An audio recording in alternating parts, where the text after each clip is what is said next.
Welcome to another OEM chat. OEM Corner. OEM Corner, yes, where the news continues to be not so great if you're a lover of Enthusiast two-door performance-oriented cars from our favorite manufacturers. We have two Japanese on deck that we're going to talk about today. I'm Lee Bailie, the OEM car guy, journalist, and obviously here with Adam Gordon, past mag editor. Lover of two-door cars. Lover of fun cars. Yes. The two brands we're going to talk about primarily here are not the... Well, actually, Nissan, it does impact you because you are a Nissan owner. Yes. Times two. I am a Honda owner, 8th Gen SI. Is Honda killing a coupe? No, but Lexus is. Good thing Harjan isn't here. Oh, he would be devastated. Rake him over the coals. How do you feel about Lexus killing the RC? Which they are doing. Oh. Yeah, the RC. We're going to have to... I don't want to pour on the electronics here, but 2025 is the last year for the RC. Whoa. Which has been around How since... long is... I was going to ask. 2015. Well... One gen. With minor, and I'm talking minor updating. It basically hasn't changed for 10 years. Yeah, okay. 90... That's less surprising when you put it like that. 90,000 units sold globally. That's pretty bad. Lexus, I researched this, 62 countries. So it wasn't just like an accurate situation, U.S. and Canada. It's like, no, this is a global car. Yes. And it's going out with a bang. A pretty big bang. So we're cycling through some images here from our production team. I always like these. The RCF has the 5-liter V8, 472 horsepower, stock. Mm-hmm. And for 2025, they're going to have a final edition. So you know it's... Love when they do that. Final, in case this wasn't clear enough, final edition. 4 colors. So if you like gray, there's 2 shades of gray. Oh, here we go. White and red. Those are your 4 options for the U.S. market and for Canada too. What you get is a bunch of final edition kit. So you get F-tuned adaptive variable suspension. You get 19-inch BBS forged alloys. You get... Is that what we're looking at here, or is this just no data? Correct. Yeah, there's... I tried to pull all the photos from Lexus USA, so there should be some in there. These are the ones I picked. It says a lot that I can't differentiate the final edition from the last 10 years. They have, like you said, been more or less the same car. Yeah. It's a car we're going to get to in a second. I'm sure our audience will really be sad to hear, but they probably already know. Yes. We'll save the Nissan for the second half. I'm a little sad about this because I've always liked these. It's a pretty handsome car, wouldn't you say? I mean, stock, and it's full of carbon fiber. It's got these sports seats here. They're also putting Michelin Pilot Sport 4S tires, staggered. Is there a power bump? 255 front, 275 rear. No. So the 5-liter V8 has been with the car throughout on the RCF, for the RCF. I'm not going to include the 6-cylinder RC, the normie version. I'm talking about the V8, which is the one that car, basically. enthusiasts really like. Yeah. It's one of the last Toyota Lexus products to have a V8. The LC also has the 5-liter V8 and the IS 500. So there's going to be, after this year, there'll only be 2, the IS 500 and the LC will still have the V8, but this is we have one less V8 beginning in 2026. You think that's the beginning of the end?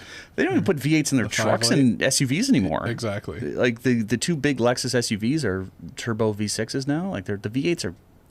So if you're a V8 aficionado, and I assume many in our audience likely are, and Toyota and Lexus still put V8s in their car. I'm like, well, not much longer. Not as many. What else does it have? I mentioned the 4 colors. It's got Brembo brakes, 0 to 60 in 4.2 seconds. If you're wondering about performance, so pretty solid. Not bad. Stock. Yeah. Without any mods. And final edition list price in the U.S. $94,000. So save your pennies. They said production's going to remain, from what I gather, they're not going to shorten it, or sometimes they do that, but they shorten production run. It's not like this limited thing. Yeah, and by March it's gone. Numbered out. They said it's supposed to be available through the fall. Like they're going to have good supply through the fall of 2025, but that's it. That's it. Interesting that they played it so safe with the OEM colors. They really want these to sell as many as possible. I saw before we were recording, I'm looking at the color palette. I'm like, red, white, and 2 types of gray. No blue, no yellow, no fun, no normie. None of So that. what you're seeing here is, the color palette is really narrow. I mean, it which looks is too good. bad. I think In it the does silver. too. I've driven a Sharp. few variants of this car over the years. It's been around for a decade, and performance is really good. It's just a 5-liter, just a big engine. So there's no induction, forced induction. It's just a big motor. Big motor, go fast. Always fun. Yeah, and like you said, not much changed over the generations. No. It's the same old V8. It's making power. It's one of those few cars that I think we even talked about this when we did the auto show, and we were talking about cars that enthusiasts might be interested in. And I think I've mentioned it in many auto shows previous to now, is that this is one you could kind of get away with stock. You don't need to toy with it. Like, you could put some wheels on it, and yes, you can modify it, but this will be just as enjoyable as it comes from the factory. Maybe lots of power. Maybe you'd wrap it. Maybe you'd put some more carbon fiber on it. You change the wheel, like you said, change Simple the wheels. stuff. Maybe, But I don't know if you it has an adaptive suspension from the factory. I mean, you're not going to toy with that. I wouldn't. But and you got the quad tips at the back there. Looks pretty nice. Big diffuser. Yeah, when I saw this, so they announced this in January that 25 would be the last year, and I was like, oh man. But then I looked at the sales numbers. I got the U.S. sales numbers here, and I went up about 5% in 24 versus 23. But we're talking 1,800 units in all of the U.S. Right. So you want to know why it's going away? No one's buying it. Slim sales. We are no longer the target demographic. Certainly not. It's like, and there's no talk of Lexus replacing it with another coupe. That's the other thing I was wondering. Well, maybe there's another coupe kind of on the way.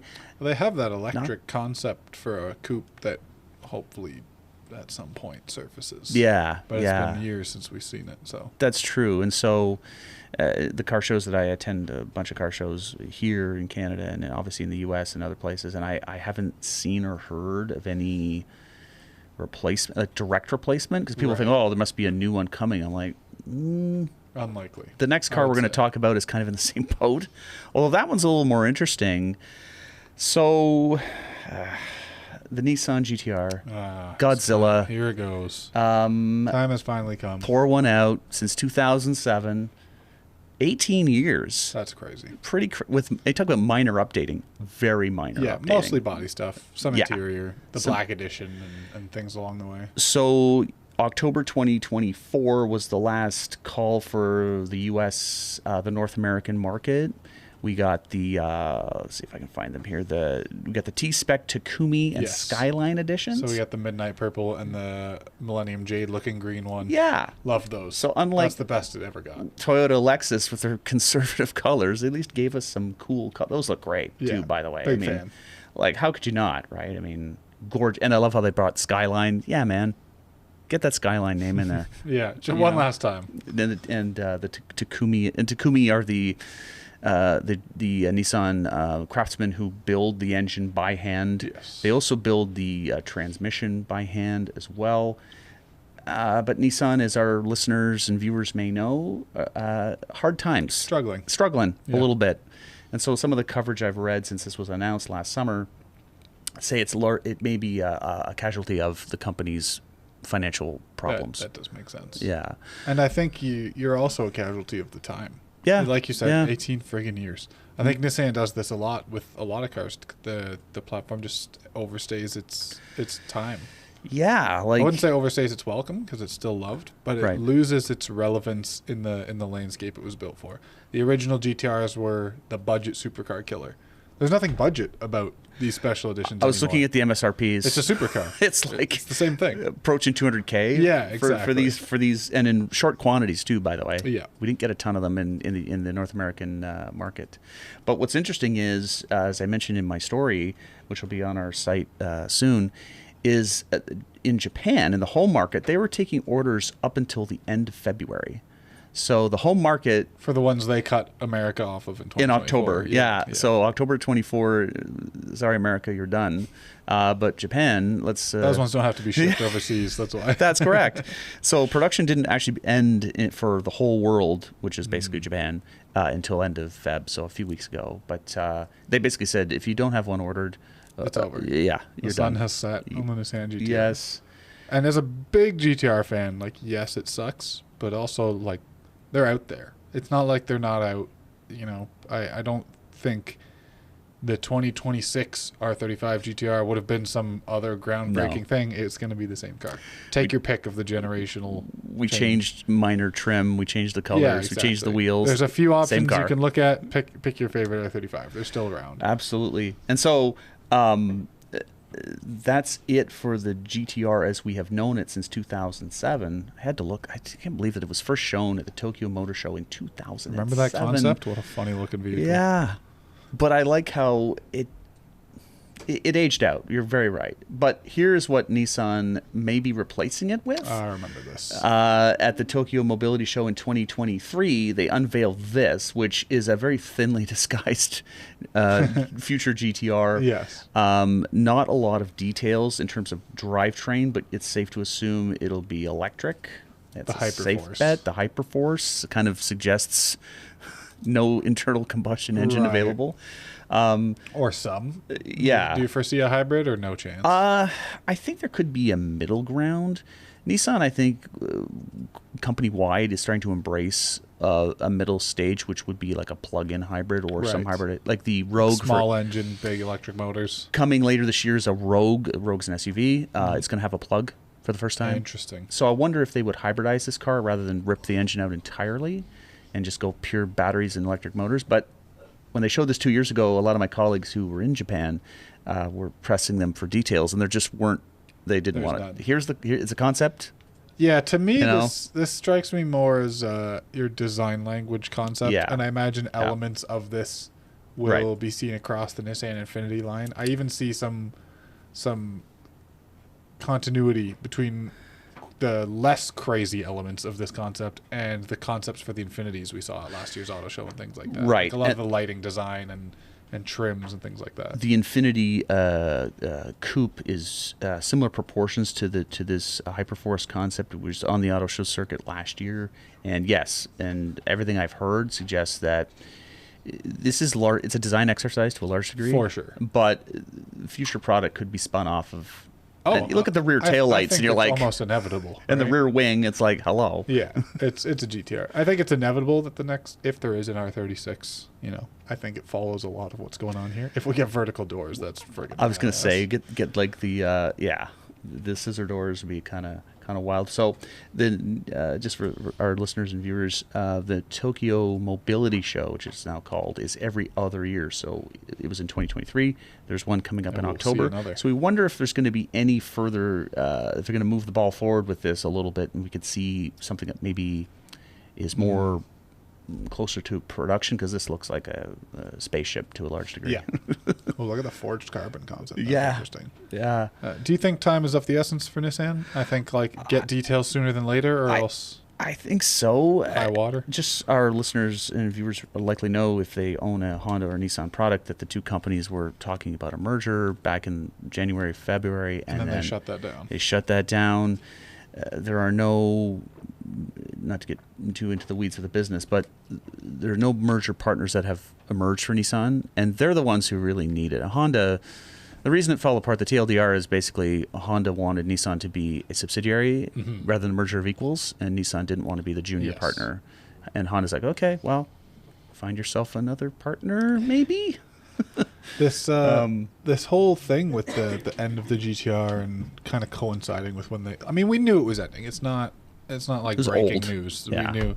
They said it was the last one a while ago. So yep. The Nissan CEO recently was quoted saying something along the lines of, there's a desire to bring back the S chassis in some way, whether it's an S chassis or the spirit of the S chassis. They want like a budget friendly option sports car. And I think that's where the GTR was when it first came out, and quickly left that behind. And I think that's what they aimed for with the Z, and then priced themselves out of what would be called a budget.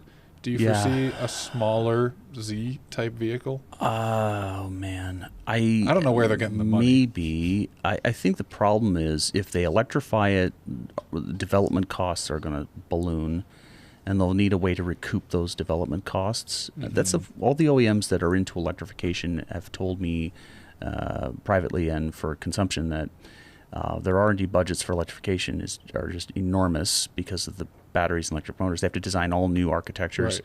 And so the price of these cars, driven largely by the battery tech, is high. They just can't, because they can't, the profit and loss balance sheet just doesn't work if they price them too low. So we're talking about the legacy OEMs. I mean, the Chinese are a whole other thing. But the legacy OEMs, I don't foresee cheaper.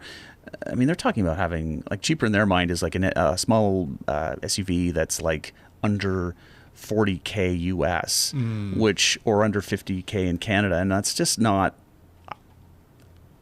The bar has shifted, right? But I still don't consider that to be. I mean, I'm of an age when budget performance cars were in the 20s. Yeah, that's when I think cheap car, like 20 to 30 tops. Not like $50K for the base model. Like the Z is a perfect example, and I've driven it a couple of times. It's a nice car. It's great. The current one. It's just so expensive. It is, and the Nismo is like $80K.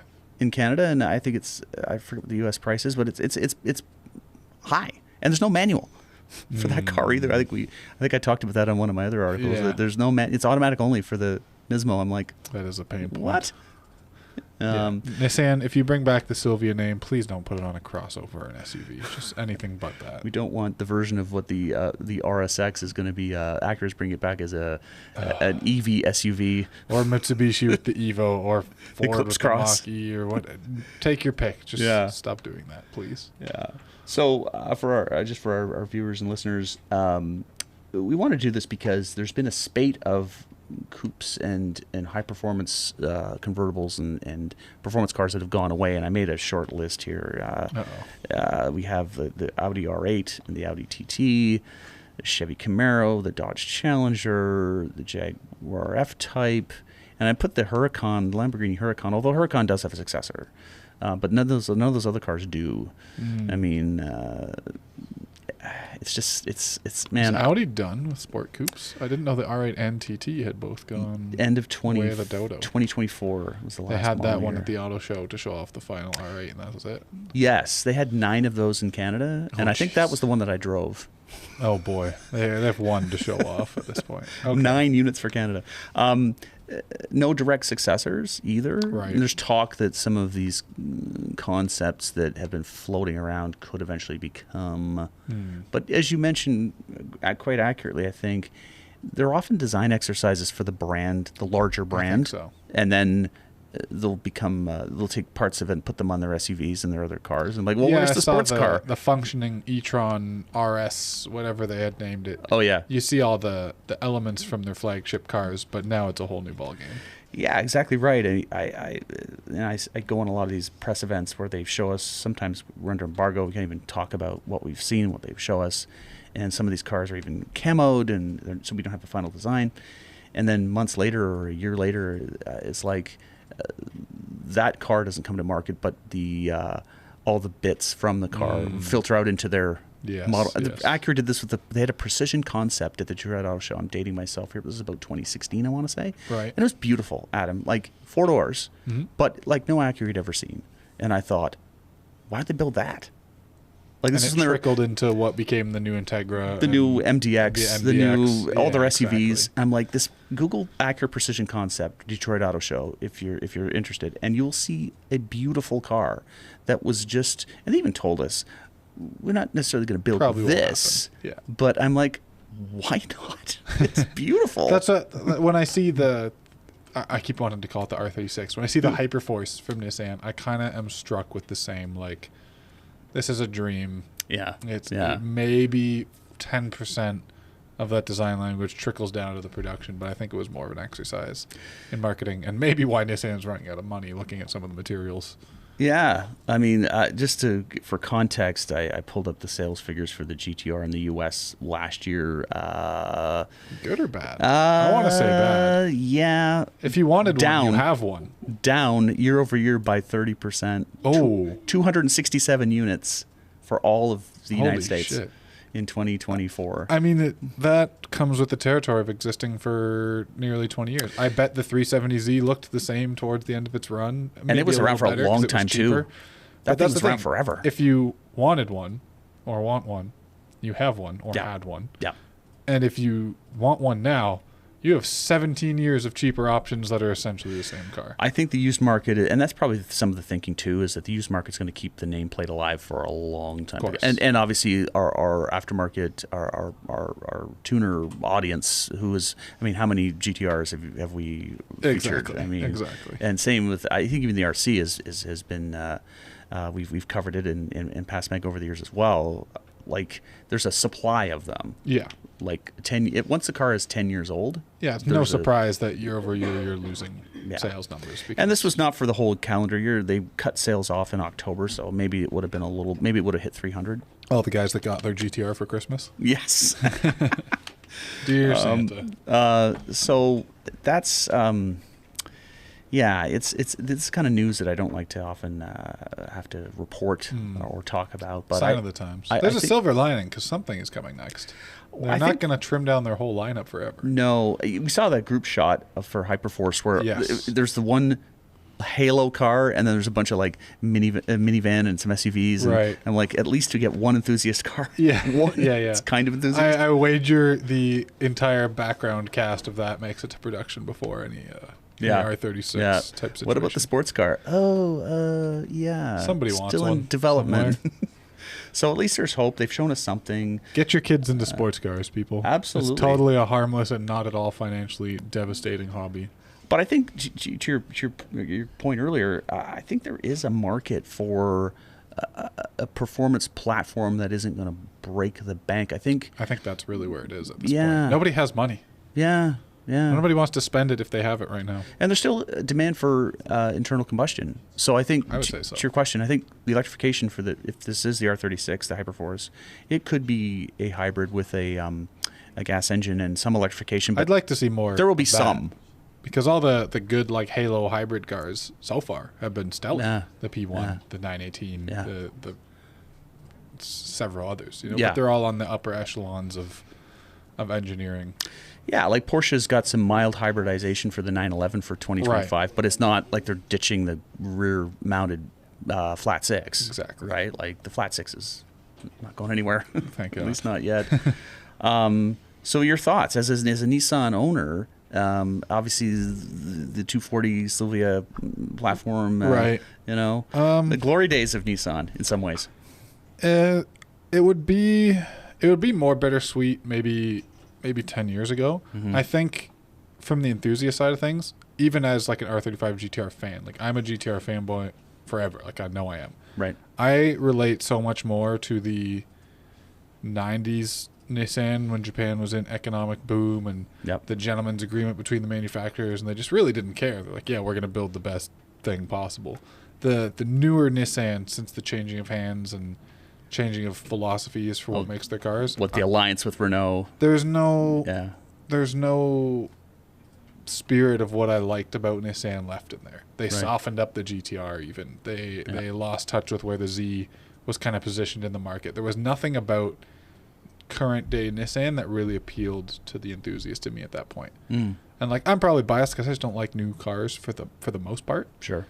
But it would have been more bittersweet when I was younger and like Nissan was everything and like GTRs are the coolest and things like that. But I think it was predictable. Yeah. And maybe that's from being on the inside a little bit. But sure. Very, very predictable end to the GTR and probably others. Do you, obviously, once you're in the enthusiast community, you end up finding other people that are also fans of the brand and fans of those platforms. Do they probably have similar thoughts? I think that's a definite shared sentiment. If Yusuf was still here today, he would probably echo the same thing. There's just very little and he's a good encapsulation of what it looks like for the younger audience. There's been a real disconnect between what they offer and what people are on the enthusiast side are after. As someone who is on the new OEM tip, because that's what I do for I've been doing it for almost 15 years. I'm on the new end so I have to cover a lot of SUVs and trucks and the normie cars, as we like to say. And every now and then there's an enthusiast car I get to do from one of the OEMs, and all of my colleagues, we all get excited for that, and we often talk about the way the cars used to be and when they weren't full of screen. I think we talked about this on one of our other pods. Full of screens, 27 inches of screen. Yep. When you had like a cluster and you had like a small screen perhaps, but you had knobs and switches and you had that you'd feel the vibration in the pedals and in the steering wheel and in the shifter, and they didn't kind of like the M5 that I talked about on another video recently for Past Mag. It's great, but there's something uninvolving about it in a way. Not analog at all. It's so big, and powerful for sure. It's still under 3.5 seconds, 0 to 60. It's fast, right? But it's almost 5,400 pounds. Well, it's funny you mention that on this topic, because it's kind of something the GTR suffered from its whole life. Love them, but it's the most soulless car to drive ever. It's doing a lot of the driving for you. It's point and shoot. Yeah, there's no manual. No, and that's a factor too. And all-wheel drive. Mm-hmm. Yeah, it has. I mean, the 38 Det is a really good V6 engine. I've driven it a handful of times, the current gen, and it's kind of uninvolving. Yeah, kind of. The MX-5 Miata is 10 more times involving, more fun to drive. Yeah, and less car. Yeah, it doesn't weigh. Mazda's kept the size down through the generations. Manual available, rear-wheel drive. Right. There's not a lot of car. Cheap. Yeah, and so it's like, is it fun to drive? I'm like, you should. For anyone who hasn't tracked an MX-5, if you're under 6'4", yeah, it's harder to fit for taller individuals. You and Harjan would have difficulty, but if you can't, it's well worth it, man. That car is so much fun, and I feel like that's one of the few cars in production from the major legacy OEMs that still kind of adheres to that. I was going to ask, is there one that stands out, Miata aside, as like someone's really knocking it out of the park? I think the Nissan Z is very good, lack of manual aside. Right. Non-Nismo, and the price, the value proposition becomes better in the non-Nismo. Yeah. I just think the Nismo should have a manual. Yeah, 100%. You know, I think they should both have a manual. The 370Z Nismos had manuals in the previous generation, but the current generation is not. The Toyota Subaru twins, 86 and Beer Z. Can't go wrong. Really good value prop there too, I would argue. And they don't sell in large. I'm kind of amazed that they saw a second generation, because I've looked at the sales numbers. It's kind of what I have to be aware of this, and it not great. Huge, yeah. But good for Toyota and Subaru for saying, you know what, we're going to roll it into it. We're going to increase the power. People are complaining that there wasn't enough power. It's about 228 now-ish for a car that size. Still tiny on the inside, so taller folks. I fit just enough. It's good enough. One of my colleagues had to put a racing helmet on through at a track event, and he had to kind of crank his head. He had like neck pain after, and but it's fun, man. I drove the current gen on track. It's one of my favorite year. new cars of like the last 20 years. Beer Z. Absolutely. And for Toyota, it's just, even though they killed Scion, we're going to port this car over to, it was Toyota in the rest of the world anyway. I assume they were contractually obliged with Subaru. They signed something, we will produce for X amount of years, and we have to They're built in a Subaru plant in Japan, both cars. And they use a lot of, that engine is it's a Boxer, it's a Subaru engine. Yeah. But good for them for keeping it around, even though the sales, you could say, if you just looked at it solely on sales, you could say, well, this car doesn't justify its own existence. But I'm like, but it has a following. Like they do Hakone editions right. for 25 on the 86 side, the Hakone Which Forest. Is really cool. Yeah, right? And it's that beautiful green. I think that car is on borrowed time as well, though. So, yes. So when the end of the contract comes, end of this year? It's like right now, isn't it? It's very, very soon. Second gen started in model year 22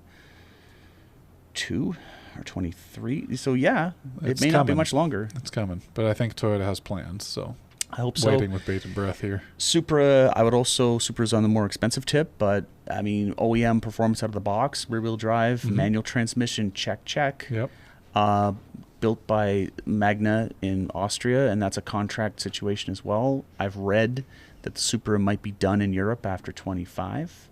Could live on in North America and Japan and other markets. But when you see, this is what killed the RX. The RX-8 was killed by bad emissions and bad fuel consumption. Yeah. The rotary is not environmentally friendly.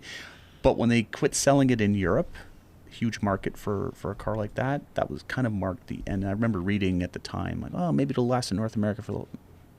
Within a year, it was gone in North America too. Oh, that fast. So if they get rid of the Supra in, I'm not saying it'll be the same thing, but if they get rid of the Supra in Europe at the end of 25, as has been speculated, not officially from Toyota yet, my concern is that in North America, you lose such a large sales market, it's kind of hard to justify just sending them to the U.S. For and Canada, sure. and Japan. For sure. So, but that's another one too, because if you want a manual, rear-wheel drive, check. It's around the same price as the it's a good Z competitor. So if you're looking for something that's not Nissan, like that's a good one. And obviously you have all the GR cars are love them. Awesome. GR Corolla is one of my favorite things. It's such a cool car, isn't it? Truly one of my favorites. And then obviously on the Honda side, you have the Type R, which is a new gen, so it'll be around for hopefully a little while. You have the 2 Volkswagen hot hatches. No manual anymore, though. DSG only. Only, that's right. For North America. So, yeah, I agree. Those cars are balls of fun, too. Yeah. But on the used market now, for our listeners, I'm sure many of our enthusiast communities are like, yep, used is where it's at. Yeah, that's just how it is. And a good supply of those cars as well. But the Miata, man, people are like, oh, it's still the king. It's a cutesy car. I'm like, you should drive. They've upped the power. Yeah. So still a non-turbo 2-liter. They've kept the power to weight ratio more or less consistent. As they had to modernize the car, the power went up with it. But as the gen has gone on, the power output has increased, and it's not like, crazy. It's the same car. But it's rear-wheel drive, it's manual, and it's so much fun, man. I've tracked it a few times, and it's great. You heard it here first, everybody. Miata is still the answer. It's still cool. Always. Yeah, and I like how it. And the car's not going away either. There's talk that big talk with Mazda is that they want to bring the rotary engine back. I keep hearing this, but I've been hearing this. I'll believe it when I see it. I'll believe it when I see it. They showed a concept that I don't want some like hybrid efficient rotary. I want brap flame shooting. Right? High power, low torque rotary. I remember the RX-7 of the old, and the RX-8 too. Yeah.